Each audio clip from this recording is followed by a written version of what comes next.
Rapprochez-vous. Bonsoir à tous. Rapprochez-vous. Le feu est magnifique ce soir. Oubliez tout ce que vous avez entendu auparavant. Ce soir, je vous ai préparé une anthologie monumentale. 30 dossiers, 30 fissures dans la trame de notre réalité. Ce sont des faits réels, documentés, souvent terrifiants. Je serai votre seul guide. Comme vous ne verrez que ce brasier pour favoriser votre immersion sonore, je citerai le nom de chaque affaire avant de m'y engouffrer. Je vais vivre ces histoires avec vous, car elles m'ont sincèrement passionné. Respirez. Le marathon de l'impossible commence maintenant. Affaire numéro 1. La peste dansante de 1518. Imaginez les rues de Strasbourg en plein été. Une femme, Madame Tophéa, commence soudainement à danser sans raison. Elle ne s'arrête pas pour manger, elle ne s'arrête pas pour dormir. En une semaine, 30 personnes la rejoignent. En un mois, ils sont 400. Ils dansent jusqu'à l'épuisement total, jusqu'à ce que leurs pieds saignent, jusqu'à ce que leur cœur lâche. Les autorités, pensant bien faire, ont installé des estrades et payé des musiciens. C'était l'horreur pure, une foule de gens hurlant de douleur, mais incapables d'arrêter leurs membres de bouger. La science moderne parle d'ergotisme ou d'hystérie collective, mais personne n'a jamais expliqué pourquoi cette transe s'est arrêtée aussi brutalement qu'elle avait commencé, laissant derrière elle des centaines de cadavres épuisés. Affaire numéro 2. L'énigme Kaspar Hauser. En 1828, un adolescent apparaît sur une place à Nuremberg. Il tient à peine debout et ne connaît qu'une seule phrase. « Je veux être un cavalier comme mon père ». Il a passé sa vie entière dans un donjon de 2 mètres carrés, sans jamais voir la lumière du jour, nourri par un homme qu'il n'a jamais vu. Dès qu'il commence à apprendre à parler et à révéler des détails sur son passé, des tentatives d'assassinat visent ce pauvre garçon. Il finit par mourir poignardé dans un parc. Qui était-il? Un héritier caché d'une famille royale ou une expérience psychologique monstrueuse menée dans l'ombre? Le mystère de ses origines reste une plaie ouverte dans l'histoire de l'Europe. Affaire numéro 3. La bête du Gévaudan. Entre 1764 et 1767, une créature massacre plus de 100 personnes dans le sud de la France. Ce n'était pas un loup ordinaire. Les survivants décrivent une bête énorme, rousse, avec une barre noire sur le dos et une intelligence terrifiante. Elle évitait les pièges et semblait se moquer des chasseurs du roi. Louis XV a envoyé ses meilleurs experts, mais la bête a continué ses ravages. On l'a finalement abattu avec une balle bénite, mais le rapport d'autopsie de l'époque décrit un animal dont l'anatomie ne correspondait à rien de connu en Europe. Hyène géante importée, créature préhistorique ayant survécu dans les montagnes, l'ombre de la bête plane encore sur les plateaux de Lozère. Affaire numéro 4. La mystérieuse femme d'Isdal. En 1970, en Norvège, on retrouve le corps calciné d'une femme dans une vallée isolée. Toutes les étiquettes de ses vêtements ont été coupées. À côté d'elle, des flacons de somnifères. L'enquête révèle qu'elle voyageait à travers l'Europe avec 8 fausses identités et des perruques. Elle parlait plusieurs langues et utilisait des codes secrets dans ses bagages. On l'a vue dans plusieurs hôtels, toujours méfiante. Elle semble avoir été une espionne de haut vol, dont l'existence même a été gommée par ses employeurs. 50 ans plus tard, les tests ADN ont prouvé qu'elle venait d'Europe centrale, mais personne n'a jamais réclamé son corps. C'est le fantôme de la guerre froide. Affaire numéro 5. Les apparitions du vol 401.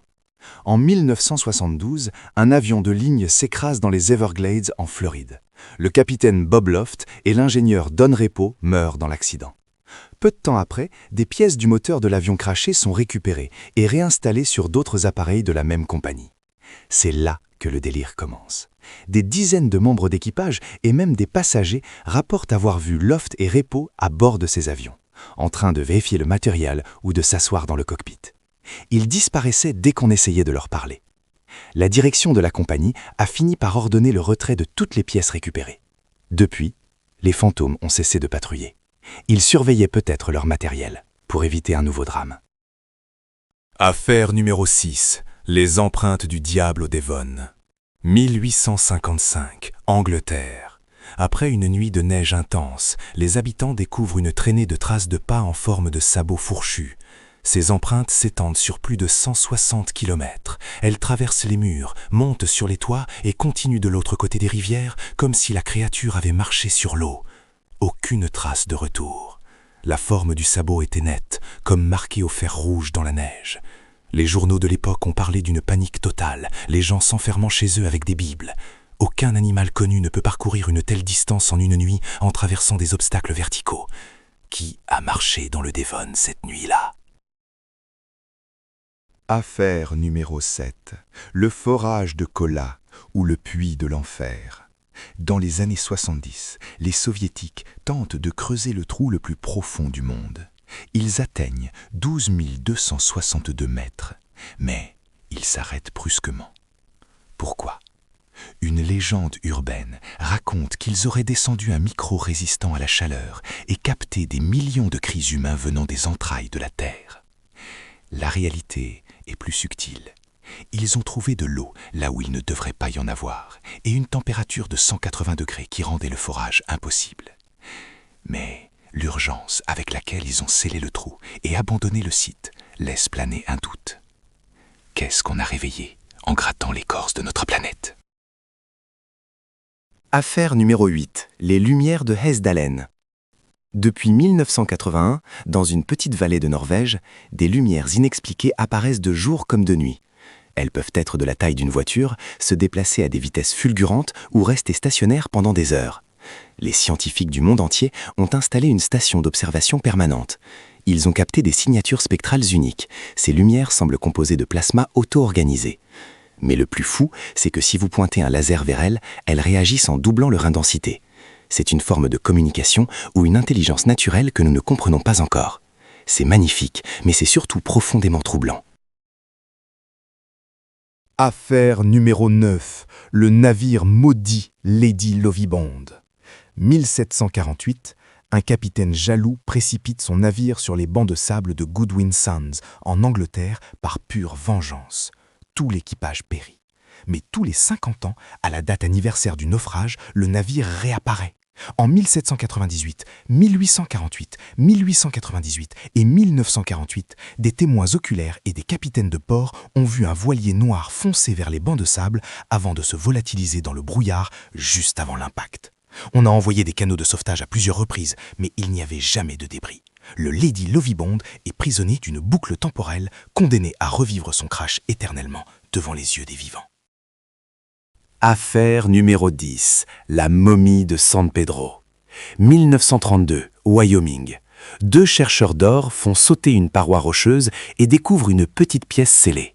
À l'intérieur, assise sur un rebord, une momie de 35 cm de haut. Elle a les jambes croisées, les bras repliés et un visage de vieillard. Les rayons X ont prouvé qu'il ne s'agissait pas d'une poupée, mais d'un être biologique complet, avec des dents, une colonne vertébrale et des poumons. Mieux encore, les dents étaient celles d'un adulte ayant mangé de la viande. Les légendes locales parlent des petites personnes qui vivaient dans les montagnes. La momie a disparu dans les années 50, volée à un collectionneur privé. Est-ce que nous partageons cette terre avec une autre espèce humaine minuscule? Affaire numéro 11. Le poltergeist de Battersea. 1956, Londres. Une famille est harcelée pendant 12 ans par une entité qu'ils appellent Donald. Tout commence par une clé qui apparaît sur une table. Puis Donald se met à écrire des lettres sur les murs, à déplacer les meubles et à allumer des feux. La police de Londres a été témoin de ces phénomènes à plusieurs reprises. Donald prétendait être le fils de Louis XVI. C'est l'un des cas de hantise les plus longs et les mieux documentés de l'histoire britannique. L'émotion de la famille, qui a fini par s'habituer à cette présence invisible, est un témoignage incroyable sur l'adaptabilité humaine face à l'horreur. Affaire numéro 12. La disparition de Dorothy Arnold. 1910, New York. Cette riche héritière sort de chez elle pour acheter des livres. Elle est vue par des amis sur la 5e avenue, souriante, élégante.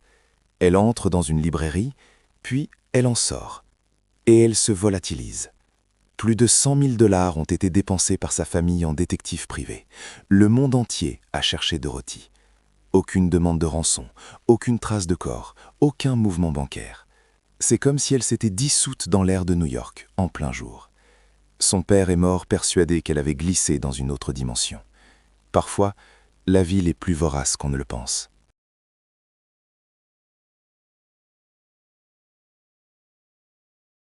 Affaire numéro 13, le monstre de Canvey Island. En 1953, après une tempête, les habitants d'une île anglaise trouvent une créature échouée sur la plage. Elle a une peau roîtrate, débranchie, et surtout des pieds avec 5 orteils et des sabots, ce qui suggère une locomotion bipède. 1 an plus tard, une deuxième créature identique, mais beaucoup plus grande, s'échoue au même endroit. Les autorités ont incinéré les corps en urgence après une brève inspection par des zoologistes qui n'ont pu l'identifier à aucune espèce connue. Pourquoi détruire des preuves aussi uniques? Qu'est-ce qui remonte des abysses quand l'océan est en colère? Affaire numéro 14, l'incident du tic-tac de l'USS Nimitz. 2004, au large de la Californie. Des radars détectent des dizaines d'objets descendant de 20 000 mètres à la surface de l'eau en moins d'1 seconde. 2 pilotes d'élite sont envoyés. Ils voient un objet blanc de 14 mètres de long, sans aile ni moteur, qui bouge comme une balle de ping-pong. L'engin se place derrière le pilote en une fraction de seconde, défiant toutes les lois de l'inertie. Les vidéos thermiques infrarouges ont été déclassifiées par le Pentagone en 2017, confirmant que la technologie observée est des siècles en avance sur la nôtre. Nous ne sommes pas seuls dans nos yeux. Affaire numéro 15, le Silverpilen, le train fantôme de Stockholm. Dans le métro suédois, circule une légende urbaine basée sur un fait réel. Un train de test, argenté et sans peinture, a été mis en service dans les années 60. Mais les passagers ont commencé à rapporter des choses étranges. Le train s'arrêtait à des stations abandonnées comme Kimlinge, et les gens qui y montaient ne semblaient pas tout à fait vivants. On dit que si vous montez dans le Silverpilen, vous pourriez passer des années à errer dans les tunnels sans jamais retrouver votre arrêt. Le train a été officiellement retiré, mais chaque année, des conducteurs jurent voir une lueur argentée filer sur les voies désertes à minuit. Affaire numéro 16, le destin tragique de la famille Jamison. 2009, Oklahoma. Bobby, Sherilyn et leur fille Madison disparaissent, alors qu'ils cherchent un terrain à acheter. On retrouve leur voiture abandonnée en pleine forêt. À l'intérieur, leur portefeuille, leur téléphone et 32 000 $ en liquide. Mais pas de famille. Les vidéos de surveillance de leur maison les montrent dans un état de transe, chargeant la voiture mécaniquement. Leurs corps sont retrouvés 4 ans plus tard, alignés, face contre terre. L'autopsie n'a rien révélé. Ils pensaient que leur maison était hantée par des esprits. Est-ce que leur peur les a suivis dans la forêt pour les achever? Affaire numéro 17, l'escalier miraculeux de Santa Fe. Dans une chapelle au Nouveau-Mexique, un escalier en colimaçon a été construit par un inconnu qui a disparu sans demander de salaire. L'escalier fait 2 tours complets sur lui-même sans aucun pilier central pour le soutenir. Il repose uniquement sur sa base et le balcon supérieur. Les architectes disent que le truc devrait s'effondrer dès qu'on marche dessus. Plus mystérieux encore, le bois utilisé n'existe pas dans la région et les marches sont fixées sans aucun clou en métal. Depuis 150 ans, l'escalier défie la gravité et le temps sous les yeux des pèlerins. Affaire numéro 18, la malédiction de la mare de gloire. Dans les archives criminelles du XVIIIe siècle, on trouve des rapports sur des cambrioleurs utilisant une main de pendu séchée et transformée en bougie. On disait que cette main plongeait tous les habitants d'une maison dans un sommeil si profond qu'ils ne pouvaient plus se réveiller. Un rapport de police de 1797 décrit une arrestation où la main continuait de brûler malgré les seaux d'eau jetés par les gardes. Il a fallu du lait écrémé pour éteindre la flamme bleue. C'est un mélange de sorcellerie et de faits criminels qui montre que l'ombre a ses propres outils. Affaire numéro 19. Le trésor perdu de Lima. 1820, pendant la guerre d'indépendance au Pérou. Un capitaine anglais, William Thompson, est chargé de transporter l'or de la cathédrale de Lima pour le mettre à l'abri. Mais la cupidité prend le dessus, Il massacre les gardes et cache le trésor, estimé aujourd'hui à 200 millions de dollars, sur l'île Cocos. Thompson est mort sans jamais révéler l'emplacement exact. Des centaines d'expéditions ont retourné l'île, mais rien n'a été trouvé. On dit que le trésor est protégé par une malédiction qui rend fou ceux qui s'en approchent. L'or dort toujours sous la jungle, attendant le prochain sacrifice. Affaire numéro 20. Le vaisseau fantôme AIM-6, 2003, au large de l'Australie. On retrouve ce navire de pêche dérivant calmement. Le moteur tourne encore, les réserves de nourriture sont pleines, les effets personnels des membres d'équipage sont éparpillés. Mais il n'y a plus personne. Les 11 marins se sont volatilisés. Un seul membre de l'équipage a été retrouvé plus tard, affirmant qu'une mutinerie avait eu lieu. Mais il n'a jamais pu expliquer comment 10 hommes ont pu disparaître d'un navire sans laisser une seule trace de sang ou de lutte. L'océan a gardé leur version des faits. Affaire numéro 21, les Anges de Mons. 1914, Première Guerre mondiale. Les troupes britanniques sont en pleine retraite face à une armée allemande écrasante. Soudain, des centaines de soldats rapportent avoir vu des silhouettes lumineuses d'archers ailés s'interposer entre les deux lignes. Les tirs allemands semblaient s'arrêter net contre un mur invisible. Les témoignages sont si nombreux et cohérents que l'état-major a dû mener une enquête. Était-ce une hallucination collective due à l'épuisement ou une intervention de l'autre côté? Les soldats qui étaient là jurent que sans ces lumières, ils ne seraient jamais rentrés chez eux. Affaire numéro 22. La disparition de Jim Thompson. 1967. Malaisie. Jim est un ancien espion de la CIA devenu le roi de la soie thaïlandaise. Il part faire une petite marche dans la jungle autour de sa maison de vacances. Il n'est jamais revenu. Plus de 500 personnes ont fouillé la zone pendant des semaines. C'était l'homme le plus célèbre d'Asie à l'époque. Aucun indice, aucune empreinte, aucune trace de lutte avec un animal. Certains pensent qu'il a été exfiltré par ses anciens employeurs, d'autres qu'il a croisé un tigre. Mais la jungle de Malaisie est profonde. Affaire numéro 23. Le pic de Bugarache, dans l'Aude. Cette montagne française est connue pour ses anomalies magnétiques. Les boussoles y perdent le nord, les GPS tombent en panne. Des randonneurs rapportent avoir vu des lumières entrer et sortir directement de la roche. On raconte que la montagne abriterait une base souterraine ou un portail dimensionnel. En 2012, des milliers de personnes y ont afflué, pensant que c'était le seul endroit au monde qui survivrait à l'apocalypse. Même les pilotes de l'armée de l'air évitent de survoler le sommet à basse altitude. Il y a une énergie là-bas qui ne veut pas être dérangée. Affaire numéro 24, l'anomalie de la mer Baltique. 2011, une équipe de plongeurs suédois découvre un objet circulaire massif de 60 mètres de diamètre au fond de la mer. L'objet ressemble étrangement au Faucon Millenium. Dès que les plongeurs s'approchent à moins de 200 mètres, tous leurs équipements électroniques et leurs téléphones satellites s'éteignent net. Ils s'éloignent et tout remarche. L'objet présente des angles droits et des structures ressemblant à des escaliers. Roche naturelle ou épave de quelque chose qui n'aurait jamais dû être là. L'armée suédoise a repris le dossier et depuis, plus aucune expédition n'est autorisée sur le site.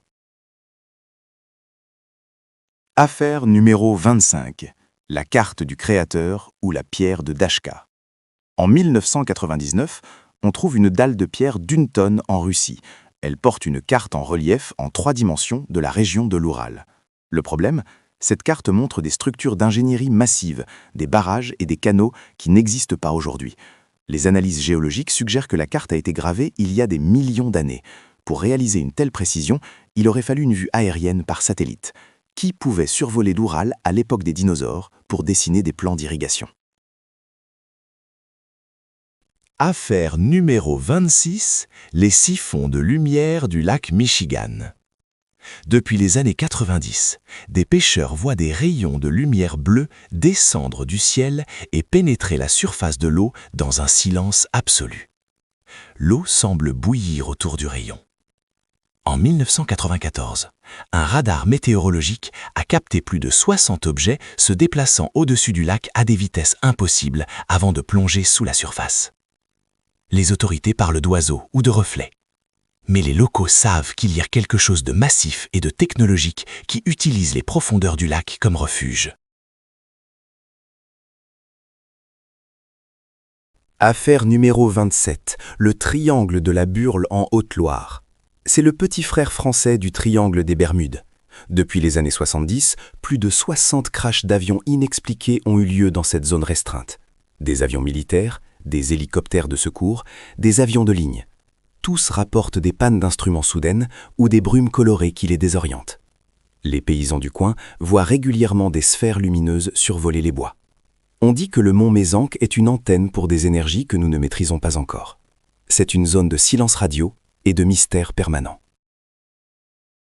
Affaire numéro 28. L'autostoppeuse de Palavas-les-Flots. 1981. 4 jeunes prennent une autostoppeuse vêtue de blanc. Elle est silencieuse, presque triste. En arrivant près d'un virage dangereux, elle hurle « Attention au virage !» Le conducteur freine, évite l'accident. Quand les 4 jeunes se retournent pour la remercier, le siège arrière est vide. Les portes de la voiture n'ont jamais été ouvertes. La police a recueilli les témoignages séparément. Ils étaient tous terrorisés et parfaitement cohérents. Ce n'est pas une légende urbaine, c'est un procès verbal de gendarmerie. Elle sauve des vies, mais elle reste un mystère de glace.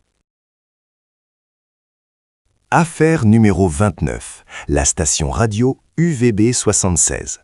Depuis 1973, cette station russe émet un bourdonnement monotone 24 heures sur 24. De temps en temps, une voix d'homme égrène des listes de noms et de chiffres en russe. Personne ne sait à quoi elle sert. En 2010, le signal s'est arrêté pendant 24 heures et on a entendu des bruits de pas et des discussions dans la pièce de l'émetteur. Puis, le bourdonnement a repris.